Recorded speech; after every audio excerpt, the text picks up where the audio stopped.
मन से पाप करने वाले को मन से, तन से पाप करने वाले को तन से, दिल से पाप करने वाले को दिल से और दिमाग से पाप करने वाले को दिमाग से सजा मिलना निश्चित है। जो मन भगवान में लगा है उसे क्या परवाह की जीवन में क्या मिला और क्या छिन चुका है। भक्ति प्राप्त नहीं की जा सकती, ये तो एक उपहार है। प्रार्थना ईश्वर को नहीं बदलती, लेकिन ये उसे बदल देती है जो प्रार्थना करता है। विचलित मन वाले व्यक्ति को मौत उसी तरह से बहाकर ले जाती है जिस तरह से अचानक आई बाढ़ में गांव के सोते हुए लोग बह जाते हैं। देखते समय देखिए, सुनते समय केवल सुनिए, महसूस करते समय महसूस कीजिए और सोचते समय केवल ये सोचिए, यही वास्तविक कर्म है। आपका काम है अपनी पसंद के काम को खोजना, उसे खोजें और फिर उस काम में खुद को पूरी तरह से लगा दें।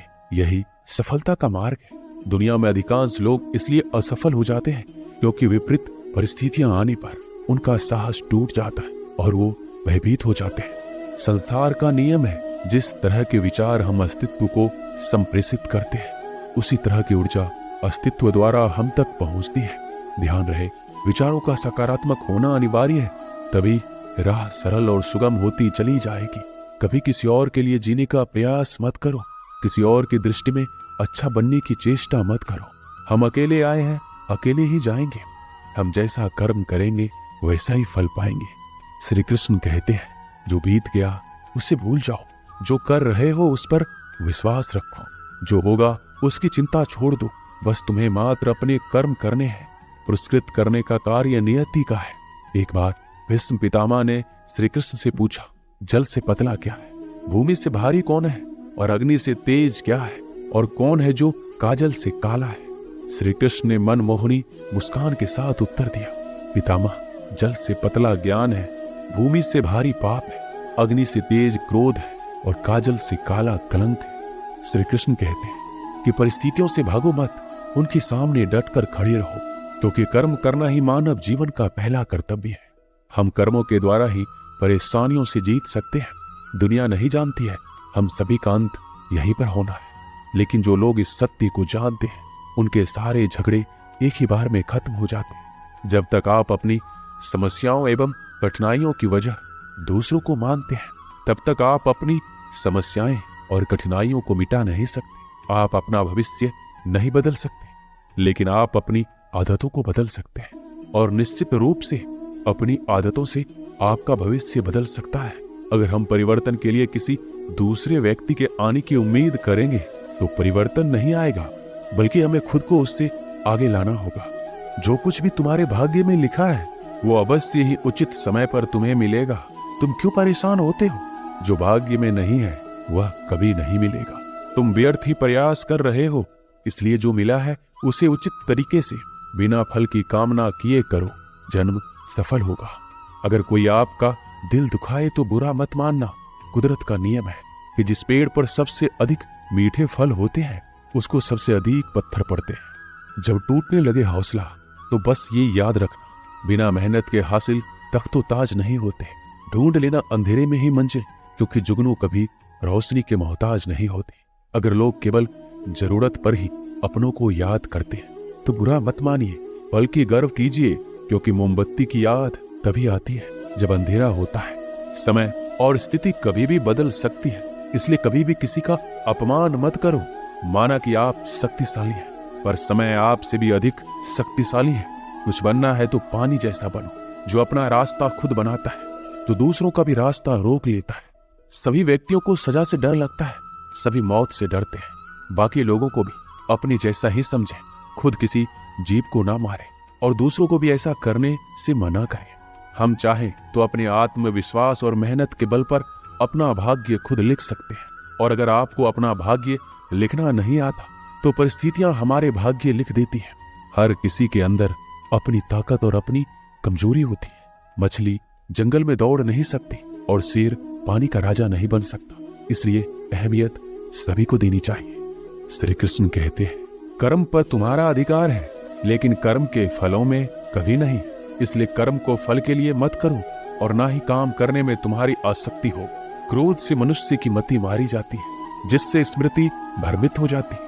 इस स्मृति भ्रमित हो जाने से मनुष्य की बुद्धि नष्ट हो जाती है, और बुद्धि का नाश हो जाने पर मनुष्य खुद अपना ही नाश कर बैठता है। अगर संसार में आए हो तो संघर्ष हमेशा रहेगा। श्री कृष्ण ने हर परिस्थिति को जिया और जीता। समय और जरूरत बदलते ही सबके चेहरे बेनकाब हो जाते हैं। पता नहीं, या तो हम में कुछ कमी आ जाती है या वो अभिनय अच्छा कर लेते हैं। दर्द का एहसास तब होता है जब खुद को ठोकर लगती है, वरना दूसरों का तो सिर्फ लहू ही नजर आता है, दर्द नहीं। लोग कहते हैं जिंदगी मिली है अपने हिसाब से जीने के लिए, लेकिन वही लोग सुबह होते ही किसी और के हिसाब से जीने चले जाते हैं।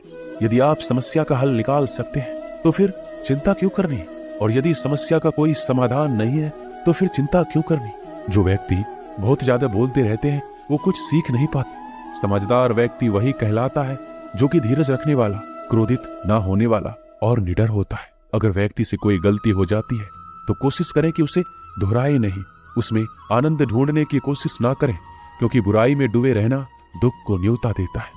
डर का अभाव होना साहस नहीं बल्कि डर पर विजय पाना है। बहादुर आदमी वो नहीं जिससे डर नहीं लगता, बल्कि वो है जो डर पर विजय प्राप्त करता है। इंसान एक ऐसा प्राणी है जो अपने लक्ष्यों के लिए जीता है। उसके जीवन का यही अर्थ होना चाहिए। वो अपने लक्ष्यों के लिए कोशिश करता रहे और उन्हें प्राप्त करता रहे। उपवास हमेशा अन्न का ही क्यों, लोभ, लालच, चुगली, काम, क्रोध और गंदे विचारों का भी तो होना चाहिए। जीवन में जो भी करो पूर्ण समर्पण के साथ करो। प्रेम करो तो मीरा की तरह, प्रतीक्षा करो तो सबरी की तरह, भक्ति करो तो हनुमान की तरह, और अगर शिष्य बनो तो अर्जुन की तरह। जीवन में कौन आपसे मिलेगा ये समय तय करेगा। जीवन में आप किससे मिलेंगे ये आपका दिल तय करेगा। लेकिन जीवन में आप किस किस के दिल में बने रहेंगे ये आपका व्यवहार तय करेगा। इंसान को खुद की नजरों में सही होना चाहिए, क्योंकि दुनिया तो भगवान से भी दुखी है। आपके पास जो कुछ भी है उसे बढ़ा चढ़ाकर मत बताइए, ना ही दूसरों से ईर्ष्या कीजिए। जो दूसरों से ईर्ष्या करता है उसका मन कभी शांत नहीं रहता। आप चाहे कितने ही पवित्र शब्द पढ़ लीजिए, कितने भी पवित्र शब्द बोल लीजिए, लेकिन जब तक आप उन्हें अपने जीवन में नहीं उतारते उनका कोई लाभ नहीं है। अगर आपका चित्त शांत है तभी आप इस ब्रह्मांड के प्रवाह को सुन पाएंगे और इसकी तल को महसूस कर पाएंगे। खुशी इसके आगे रहती है और ध्यान इसकी चाबी है। भगवान श्री कृष्ण ने कहा है कि जैसे जैसे कलयुग आएगा इंसान मतलबी होता चला जाएगा। जरूरत के समय आपके पैर पकड़ेगा और जरूरत नहीं रहेगी तो पहचानेगा भी नहीं। संगीत सुनकर ज्ञान नहीं मिलता, मंदिर जाकर भगवान नहीं मिलता। पत्थर तो इसलिए पूजते हैं लोग क्योंकि विश्वास के लायक इंसान नहीं मिलता। श्री कृष्ण कहते हैं जो लोग किसी सच्चे व्यक्ति का दिल तोड़कर किसी तीसरे के पास खुशी ढूंढने जाते हैं वो अक्सर धोखा खाते हैं। मैंने हिसाब में रहने वालों को बेहिसाब होते देखा है। मैंने लोगों को बदलते नहीं बेनकाब होते देखा है। कल रात जिंदगी मेरे सपने में आई थी और कहा कब तक चलेगा किसी और के पीछे, अब खुद के पीछे चलना भी सीख ले। आज जब सब यही कहते रहते हैं कि वक्त नहीं मिलता, मुझे समझ नहीं आता कि व्यस्त वक्त हो गया है या आदमी जिंदगी को मीठा बनाने के लिए अक्सर सही वक्त पर कड़वे घूंट पीना जरूरी है। बाद में बस यादें आती है, वक्त नहीं। इसलिए जी लो हर एक लम्हा गुजर जाने से पहले।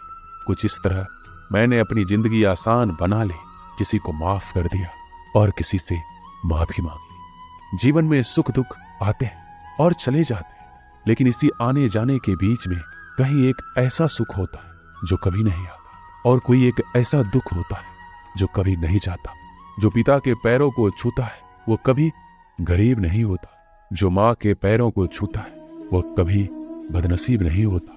जो भाई के पैरों को छूता है वह कभी उदास या दुखी नहीं होता, और जो बहन के पैरों को छूता है वह कभी चरित्रहीन नहीं होता। संसार में परेशानी देने वाले की हस्ती कितनी भी बड़ी क्यों ना हो, पर भगवान की कृपा दृष्टि से बड़ी कभी नहीं हो सकती। मनुष्य अकेला पाप करता है और बहुत से लोग उसका आनंद उठाते हैं। आनंद उठाने वाले तो बच जाते हैं, किंतु पाप करने वाला दोष का भागी होता है। जीवन के दुखद और अपरिवर्तनशील पड़ाव को पार करने का एक ही मार्ग है, अपने धैर्य का अनंत विस्तार कर लो। हम शिकायत कर सकते हैं क्योंकि गुलाब की झाड़ियों में कांटे हैं, या फिर खुश हो सकते हैं क्योंकि कांटों की झाड़ियों में गुलाब है। सत्य हर बार शुभ और मंगलकारी नहीं हो सकता, और झूठ भी हर बार अशुभ और अमंगलकारी नहीं होता है।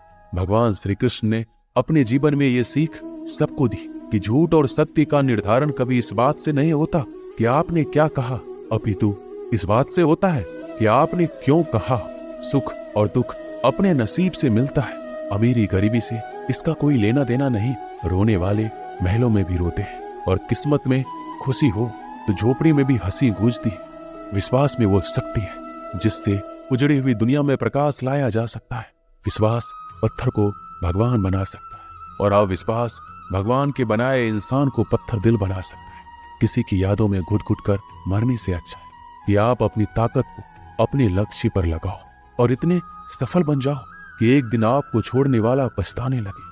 कामयाब व्यक्ति की चमक लोगों को दिखाई देती है। उसने कितने अंधेरे देखे हैं ये कोई नहीं जानता।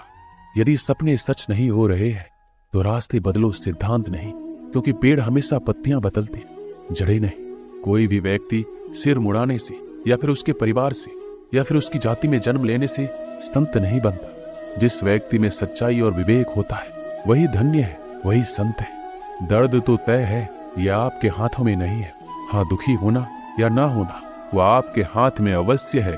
स्वास्थ्य सबसे बड़ा उपहार है, संतोष सबसे बड़ी संपत्ति है और सबसे अच्छा रिश्ता है हमारे विचारों का ही परिणाम है। मन ही सब कुछ है, जो हम सोचते हैं वो हम बन जाते हैं। अगर आध्यात्मिक मार्ग पर चलने के लिए आपको कोई साथ नहीं मिलता तो अकेले ही चलिए। आप खुद अपने प्यार और स्नेह के उतने ही हकदार हैं जितना दुनिया में कोई भी अन्य व्यक्ति है। सभी बुराइयों से दूर रहने के लिए अच्छाई का विकास कीजिए और अपने मन में अच्छे विचार रखिए।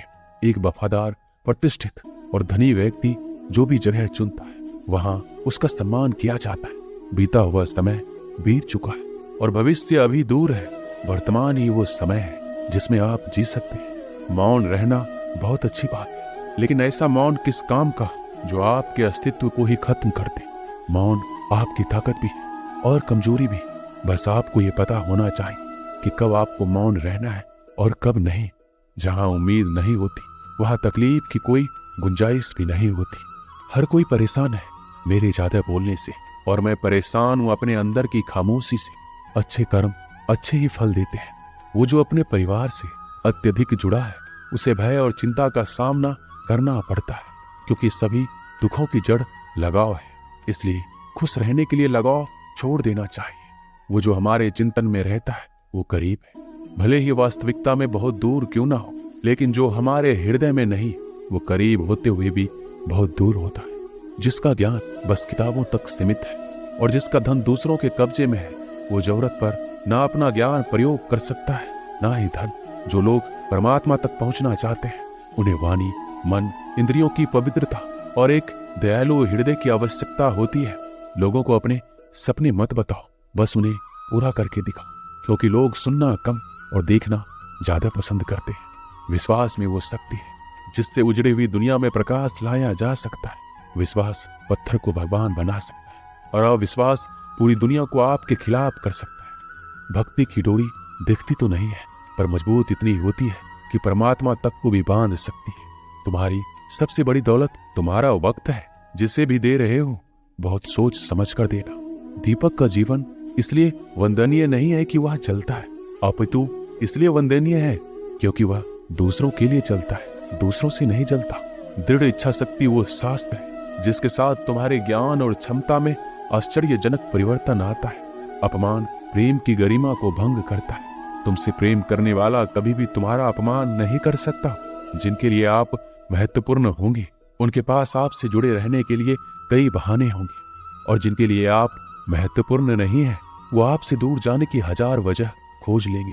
कोई फायदा नहीं किसी के पीछे जाने का। हंसते हंसते अपना जीवन बिताओ और भूल जाओ उसे जो तुम्हें भूल गया हो।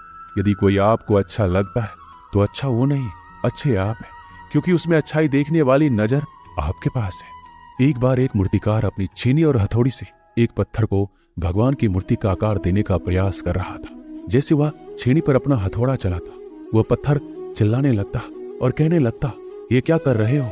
मुझे इतना क्यों मार रहे हो? मुझे बहुत दुख हो रहा है, तकलीफ हो रही है, पीड़ा हो रही है, मुझे अपने हाल पर छोड़ दो, यहाँ से चले जाओ। मूर्तिकार ने उस पत्थर से कहा, मुझे बहुत अच्छे से पता है तुम्हें बहुत ज्यादा दर्द हो रहा है, तकलीफ हो रही है और तुम बहुत ही ज्यादा पीड़ा में हो, लेकिन यदि आज तुमने इस दर्द को नहीं सहा, इस तकलीफ को नहीं सहा तो जीवन भर तुम इसी प्रकार से पड़े रहोगे। मुझे पता है कि तुम में आगे बढ़ने की अपार संभावना है। तुम एक बहुत अच्छे पत्थर हो, लेकिन यदि तुम इसी प्रकार से रहोगे तो कभी आगे नहीं बढ़ पाओगे। इतना कहकर मूर्तिकार औजार उठाया ही था कि पत्थर फिर से चिल्लाने लगा, गिड़गिड़ाने लगा, विनती करने लगा कि मुझे अपने हाल पर छोड़ दो। मुझे पता है कि जीवन के लिए कौन सी चीज सही है और कौन सी चीज गलत है। मुझे बहुत ज्यादा दर्द हो रहा है। अब मैं इस तकलीफ को बहुत ज्यादा नहीं सह सकता। मैं जिस हाल में हूं उस हाल में मुझे छोड़कर तुम चले जाओ। उस मूर्तिकार ने फिर से उस पत्थर को समझाने की कोशिश की कि ज्यादा अधीर मत बनो और अपने संयम को बनाए रखो। थोड़ी देर और इस दर्द को सहो। यदि इस दर्द को सह लिया तो मैं भगवान की मूर्ति के रूप में तुम्हारी स्थापना करवाऊंगा और फिर दूर दूर से लोग तुम्हारी पूजा करने आएंगे और पंडित लोग तुम्हारी सेवा करेंगे। लेकिन पत्थर ने उस मूर्तिकार की एक भी बात नहीं मानी। वह चिल्लाता रहा और अपनी बात पर अड़ा रहा। मूर्तिकार ने उस पत्थर को समझाने की बहुत कोशिश की, लेकिन वो पत्थर नहीं माना। अब मूर्तिकार भी थक चुका था और वह उस पत्थर को छोड़कर आगे बढ़ गया और थोड़ी ही दूर जाकर देखा कि एक और बहुत ही अच्छा पत्थर वहां पड़ा हुआ है। उसने छीनी और हथौड़ी उठाई और उस पत्थर को मूर्ति बनाने के लिए तैयार हो गया। मूर्तिकार ने छीनी और हथौड़ी का वार दूसरे पत्थर पर जारी रखा। दूसरे पत्थर को भी दर्द हुआ, तकलीफ उसे भी हुई, लेकिन उस पत्थर ने बर्दाश्त कर लिया और देखते ही देखते थोड़े समय के बाद उस पत्थर ने भगवान की मूर्ति का रूप धारण कर लिया। थोड़े दिन बाद उस मूर्ति की स्थापना एक मंदिर में हो गई। धीरे धीरे लोग उसकी पूजा पाठ करने लगे। लोगों की मन्नतें वहां से पूरी होने लगी। वह मंदिर बहुत ही ज्यादा प्रसिद्ध हो गया। अब धीरे धीरे करके दूर दूर के गांव से लोग वहां पूजा पाठ करने के लिए आने लगे। फिर एक दिन और उस पत्थर को उसी मंदिर में लाया गया और उसे एक कोने में रख दिया गया। अब लोग आते जाते उस पर नारियल फोड़ते। ये कोई और पत्थर नहीं बल्कि वही पत्थर था जिसने दर्द को नहीं सहा था। अब वो पत्थर मन ही मन बहुत ही ज्यादा पछता रहा था, दुखी हो रहा था और अपने आप से कह रहा था, काश मैंने उस दिन उस दर्द को, उस तकलीफ को सह लिया होता तो आज लोग मेरी पूजा करते। इसलिए आप भी अपने जीवन में हमेशा याद रखिएगा, जब भी आप अपने कैरियर की शुरुआत में किसी काम को कर रहे हो, पढ़ाई कर रहे हो या कोई भी काम कर रहे हो और उसमें आपको दर्द हो रहा है, तकलीफ हो रही है, ज्यादा मेहनत करना पड़ रहा है, तो आप रुकिएगा मत। किसी और रास्ते की शुरुआत मत करिएगा, क्योंकि कोई और रास्ता आपको सफलता नहीं दे सकता। आपको उस दर्द को, उस तकलीफ को सहना ही होगा। उस दर्द को, उस तकलीफ को सहकर आप ज्यादा मजबूत बनेंगे और तभी आप अपने जीवन में आगे बढ़ पाएंगे। और जीवन में हमेशा याद रखिएगा कि आपको पहले पत्थर की तरह नहीं बल्कि दूसरे पत्थर की तरह बनना है।